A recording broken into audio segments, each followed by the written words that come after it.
جس خدا نے آج روزی دی ہے وہی خدا کل بھی روزی دینے والا ہے۔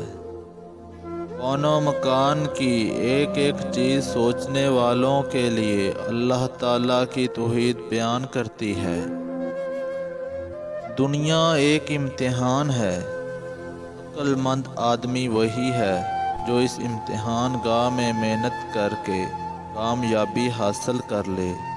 ہر لمحہ موت کی گرفت کا دھیان رکھنا چاہیے، کہیں ایسا نہ ہو کہ غفلت میں روح قبض ہو جائے اور دنیا سے خالی ہاتھ واپس لوٹنا پڑے۔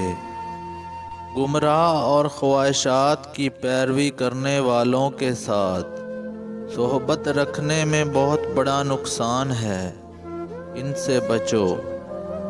آج کی روزی میسر ہو تو پھر کل کی فکر کرنا عیب ہے۔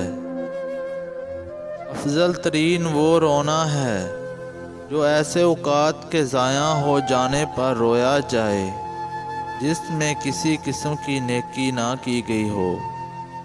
دل کا آئینہ ایسا آئینہ ہے جس میں تصویر یار نظر آتی ہے اور رہنما بنتی ہے۔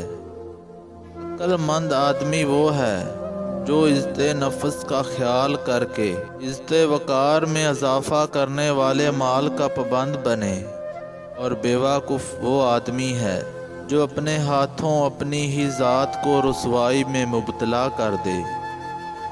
مومن کو مبارک اوقات اور مبارک مقامات میں اللہ تعالیٰ کی جانب رجوع کرنا چاہیے۔ سوتے وقت اگر عورت کی ایک آنکھ کھلی ہو تو سمجھ جاؤ کہ وہ ہم بستری کرنا چاہتی ہے۔ کسی ناجائز خواہش یا گناہ سے بچو، یہی باعث بلندی تک پہنچتا ہے۔ اے لوگو، صبر و شکر کا مظاہرہ کرتے رہو، اللہ اسی پر خوش ہوتا ہے۔